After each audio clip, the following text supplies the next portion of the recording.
This is Celebrity TV host Chjazze Lewis. We're back and with Mr. Lamont Ferrell.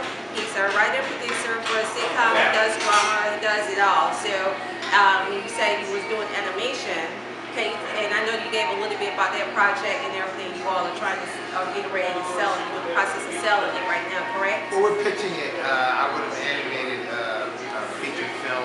I really don't want to give the premise out yet, right? But it's in the lines of a lot of the movies like Finding Nemo and Cars and things like that. But it's from a really unique perspective. And I have an 8-year-old son, and I'm always watching TV with him and things. So I was watching these cartoons one day, and I was like, man, I just came up with a great idea, and I just sat down and it took several months, but I wrote it and rewrote it and rewrote it. But it's an animated feature that I think the whole family will go out and just watch it. It's something, I'll just say this, it's something that we all deal with and use every single day. Gotcha. Okay. So, but it's an animated story about that. But it has heart, and so it's really good. So hopefully it'll be in the theaters one day. But if I tell you the title, you'll know exactly what it is. That's why I don't want to say it. Right. So until I get it a little further, I don't want to give it up yet. Haha, so you guys just gonna have to stay tuned and listen out, and you're gonna go to his website, you're gonna be watching the televisions and all of that kind of stuff, so you'll know when he's going to launch, his animation. There's something that you had said that was like so crucial when I first met you, yes, at the La Princess Mooney kickoff.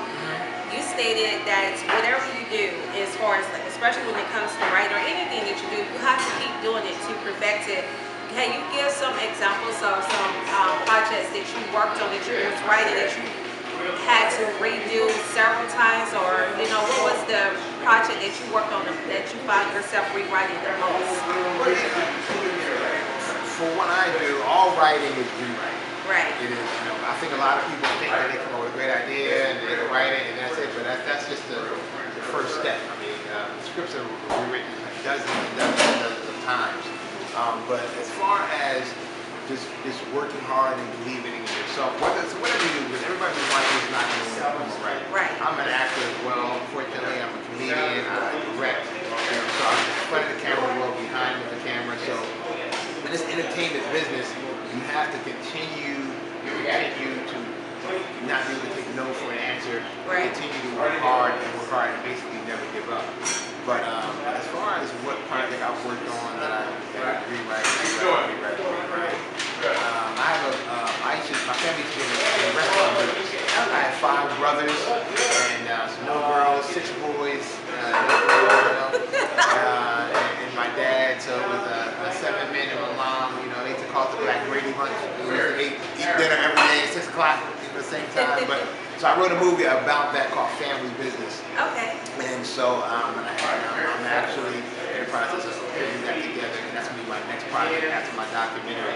But that's something that I had to continue to rewrite probably over 2 years, just to kind of get into exactly where I felt it was what I wanted to be. So it's just something that I love to do, and I encourage any other writers out there. It's something that you have to want to do, and whether you work a regular job or not, just put the time and work in. I mean, there's 24 hours in a day.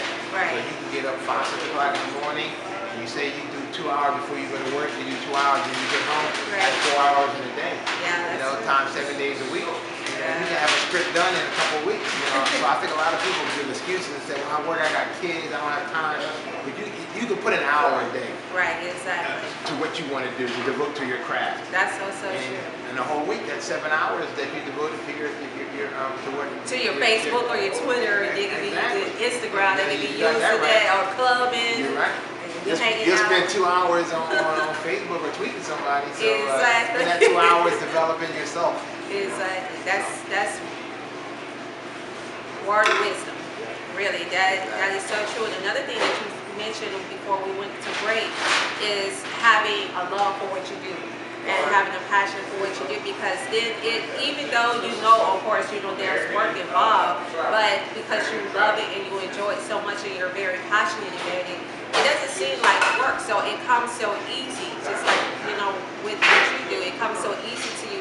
Can you please just emphasize the importance of people really doing things that they really enjoy to do. Because I believe, for me, I did corporate America. I did fast foods. I worked in hospitality. I worked in warehouse. I would like touch on many different industries. Yes.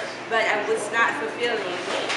It was like I was still finding myself empty, and I didn't start finding myself until I got into entertainment on this level. And I absolutely, when I say we love it, we love it. Yeah, well, I think everyone, and I mean every single person on this earth has a dream. Everybody has a dream to do something. Right. But I think a lot of dreams fall short because people don't follow their dreams. Right. I think for whatever reason, I think the main reason is because, unfortunately, I think we have a lot of detractors. I think we have family, we have friends who are always like, man, you can't do that. Right. You want to be an actor? Who's going to hire you to act? Right. You want to be an engineer, a doctor, a lawyer? Really? Come on, man. You don't even know any lawyers. I mean, so then what do? We say, yeah, you're right. I'm going to go work over here at Subway because I can't be an engineer, or I can't be a nurse, or I can't own a McDonald's franchise, or anything like that. Yeah. So I think that you just have to believe in yourself because, and I truly believe if you can dream it, you can achieve it. Because I think right now there's so many people out there that we have an example. I mean, I look at myself and I think I've accomplished a lot of things, but I'm still trying to accomplish a lot of things. But every time I feel as though it's difficult for me to do something, I look back and I say, if President Barack Obama can get to the White House, I can sell an animated movie. That's nothing. That is, you really think about it? I mean, from where we came from as African Americans, as black people, as people of color, there's no way in the world if you think, I don't know if I can pass the bar because that's just too difficult. I mean, like, this guy is president and they got elected to a second term. So, when we came from as slaves to a president, and when you think about the relatively short period of time in this country, I mean, we are here right now in Atlanta, Georgia, in the South, of the civil rights movement, where we couldn't even sit in a place like this 50 years ago, which is not even a long time ago. Exactly. For us to sit here today, and it's no by any means kumbaya. I mean, there's still a lot of issues we have to overcome in this country. Right. But that's why I say you can do it, and I'm not that old, but I say to the young people out there that are watching, man, believe in yourselves. Don't take no for an answer. Right. Follow your dreams. Don't fall short. But I think a lot of times we like to give up. That's so true. We live in a microwave society now. Yes. Where everything has to be instant. Yeah, that's true. It's like instant. It's too quick. Minute rice wasn't quick enough. We had to get it microwavable minute rice. Minute was so we have to do everything so fast. So I think everybody wants that quick, fast. And I think I was taught that you have to crawl before you walk, and that's an old term, but it's very true. That's so true. It is very true. So I just encourage people to go out there and believe in yourself. And the difference between ordinary and extraordinary is just that little extra. That's right. That's it. You put that little extra right in front of you and go for it. And I'm just the proof of it. I grew up watching Good Times, the Jeffersons, All in the Family, and all of those shows. I love myself, but I didn't know I would be in a position to write shows like that. Right. I watched Shirley Hensley on the Jeffersons growing up, and I actually got a chance to work with Shirley Hensley on the sitcom. So I'm sitting there like, I should watch this kid. I was a kid, and I'm working with him. Wow. Also, right? And I got an email. I got an email today from Bill Cosby because I asked him to narrate my documentary, so he responded. So I put myself in a position to be around a lot of these people because of hard work. It's not like magic. I went to school, I got a degree, I moved to Los Angeles, I worked at Red Lobster, I sold cars, I did a lot of things that I necessarily had. I had a college degree at the time, but I knew I had to be in a position that I had to be in the midst of people who were doing what I was doing until I got my quote-unquote break. And so I was there, and then Robert Townsend saw me, and then he hired me to write his show, The Parenthood, and that was my first kind of big break writing for television. Awesome. And I was in Los Angeles last week with Robin Townsend speaking on a panel. So, but these things, I'm saying it not to brag, I'm just letting people know that all these things are possible. Right. It's all possible, and you can do whatever you want to do. This is Celebrity Event host Chjazze Lewis back with Lamont Ferrell, and he's going to give you some information about writing classes that you can take of his, and also his contact information, how you all can read about him and learn more about him, because he's really a phenomenal man. I just met him, but I listen to what people say more than anything, and I look at what they do, and I actually I Wikipedia you. That's one thing nowadays with the internet, you can't lie, because somebody said, man, you know, I was Saturday Night Live, I did this and that, I created this, I've been here and there, I performed with Eddie Murphy, and people be on their phone like, man, you ain't doing none of that stuff, you know. So you can't lie, you gotta tell the truth. So yes, but he's super talented. I mean, when I say this man is just a talent ball, he's so full of wisdom at that. So I don't think he just write and do production and act and stuff and have not learned from anything. And I love what you said, how you can crawl before you walk. But he's going to give you some information on how to get in contact with you, how to get in contact with him and follow him, and anything else that you want to share, you're more than welcome. Well, thank you. I appreciate the kind words. And again, thank you for having me here in this forum. But yeah, I have a Lamont Ferrell Sitcom 101 writing class.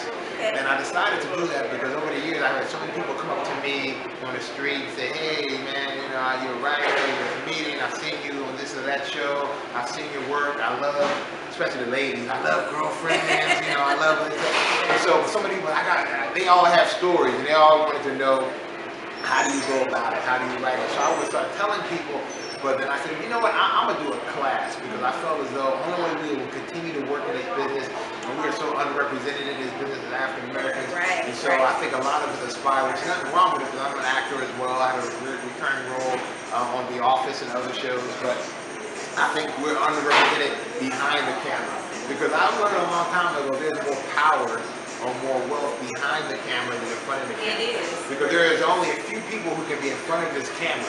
If you watch a sitcom, think about it, there's only probably 3, 4, 5 main characters, but behind that camera there are hundreds of people creating that show. That's true. And they hired the people in front of the camera. Right. So you know the people behind the camera are the ones with the more power and the more wealth, because they're putting these people in front of the camera, and then anytime they want the people to not be in front of the camera, they can let them go. So the power is behind the camera. So I learned that a long time ago, and so I decided to start a class, and I teach the class here in Atlanta, Georgia, but it's also online now. So no matter where you are in the country or even around the world, you can take my class and learn the steps of how to create a sitcom, or how to write a script, or your own idea. A lot of people have ideas for their own series, their own pilots, and I tell you how to go about that. And in my class, I don't just teach you how to go. It makes my class unique, and I pride myself in that I actually teach you. In my class, you actually write a script. So it's a 6-week course, and at the end of the 6 weeks, you will actually have an actual script that you actually wrote, that you can actually show someone. You can get an agent, you can actually try to sell it, or you can actually get a camera and get some friends, and you can actually shoot it yourself. Right. So that way you have something tangible, opposed to just learning about it. You can actually be about it. So you can go to my website. It's Just Jokes Entertainment. That's my company. It's Just Jokes, JUSTJOKES Entertainment.com. You also can go to my Facebook page, Lamont Ferrell Sitcom 101 on Facebook. And also can tweet me as my name. It's Lamont F. Farrell on Twitter. And you can also reach out to me by phone. My office number, I'll give that to you, at 678-487-7672. I can reach that way as well. You can always reach me at Lamont at JustJokesEntertainment.com is my website. Awesome. And I'm telling you all, you definitely want to engage, because as you were stating, unfortunately, a lot of brown people are not, Black African Americans are not, represented, not even just, it's anybody of this color complexion.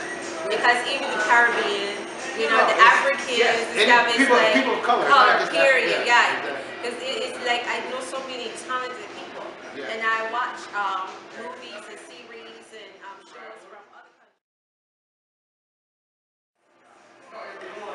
We're back. It's Chjazze Lewis with Lamont Ferrell, but as we were stating, there's just not, unfortunately, an equal opportunity in his business on a regular level or on a fair level.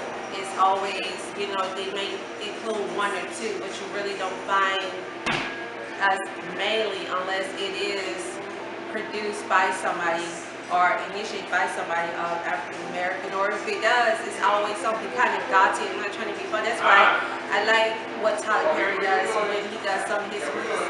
He shows that we can live up class and that we can, you know, be elegant and we can, you know, live a luxurious lifestyle and we can be educated, we can be lawyers, we can be doctors, citizens, and all of these things.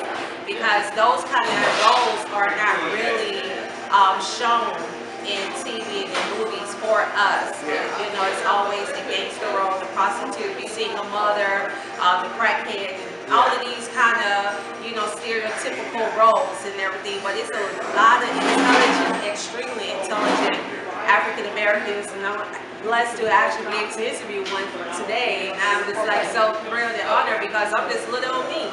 And I've got this big superstar right here that I'm blessed to interview. And I am extremely grateful because this just shows you the humbleness of this man. He don't know me from Adam's apple. I'm not no mainstream celebrity or anything. I do celebrities even hosting, but I'm new in the industry. And he didn't look at me and be like, see, Maxine, who are you? We don't know you. We never heard of you. He did not do that. You know, he offered, you know, he allowed his services to be offered to me when I asked to come and do this interview. And so I, you know, I'm trying not to cry up, but you know, it's really humbling to me, and I don't take it lightly at all. I don't take it for granted because I know that this is a very special blessing for me, and I really do appreciate it. I appreciate those kind words. You know, I'm just like everybody else, you know, and I just believe that we have to help each other. And I remember there was a time when I moved to Los Angeles, I didn't know anybody, and I was standing outside of those big walls at Paramount Studios trying to get in, and I would see people watching it, and everybody drive past, and I'm sitting there looking, and fortunately, you know, about a year later, I was on the other side of that wall writing for a girlfriend. So, you know, I just know how it is to struggle and try to, you know, get ahead. So I believe we have to help each other, you know. Yeah. So we got to reach back and pull people up. So I'm always grateful for you, for what you do. So with your program, you said you went to interview me, so I'll have the time, you know, I'll definitely lend it. Awesome. And I really do appreciate you again, because you didn't have to take out your time to come, you know, spend time with little me and do this interview. And I am very grateful, and I don't take anything for granted. I learned. Yeah, but you said I'm getting paid for this right now, like yeah. 5,000. Yeah, I'm out of it. I thought you. Yeah, but I found out the power of humbleness, and that's something that a lot of people don't realize. When you're humble, blessings will come to you. And I learned to be humble. I learned not to try to make myself be seen and heard. I learned to stand back and be silent, and whatever needs to come, you know, God will open up that door of opportunity, and this is one of the doors of opportunities that He opened up for me, and I appreciate you for, you know, complying. You're welcome. No problem. Is there anything else that you want to share with the audience before we conclude this interview? Yeah, I just want to leave with everyone basically reiterating what I said. Specifically what I do. The entertainment business is a tough industry, but I think in life nothing is easy. No. So I think especially nowadays technology, jobs are getting harder and harder. Yeah, so I just think that whatever you want to do, whatever it is, cook, you want to be a chef, you want to be a doctor, you want to be a writer or an actor, or if you just desire to just work a job as a mechanic at Jiffy Lube, whatever it is you want to do, that's your goal and your desire. Go for it. Put 100% effort in. Show up early. Stay late. And give your best effort. And I'm a proponent. I'm an entrepreneur, and my father's an entrepreneur. So I'm one who believes that own your own. So get those skills. Work with someone else. But when the time is right, whatever you're doing, start your own business. But that's the only true way that I think we can secure wealth, not only for ourselves, but for our family and future generations. I think people in this country have been doing it for years and years and years. And I just think don't strive to be mediocre. job just to get by and continue to struggle. We don't have to do that. Exactly. I don't think we have to do that. I think we strive for the top, try to reach for the mountain, try to reach for the skies, and if you don't land, at least you'll be among the stars. Exactly. Wise word. And we can't wait to see your documentary with the Wise Old Owl, right? John Caney, the Wise Old Owl, look for it in 2014, and I'm really excited about that. Family business should be another project should be coming out in 2015, and always can see Let's Stay Together. BET, the new season starts next month, March 1st. Look out for it. All right. Awesome. Well, thank you all for tuning in with Chjazze Lewis, celebrity host, and Lamont Ferrell. And we'll talk to you guys later. Stay tuned. God bless, one love. Peace.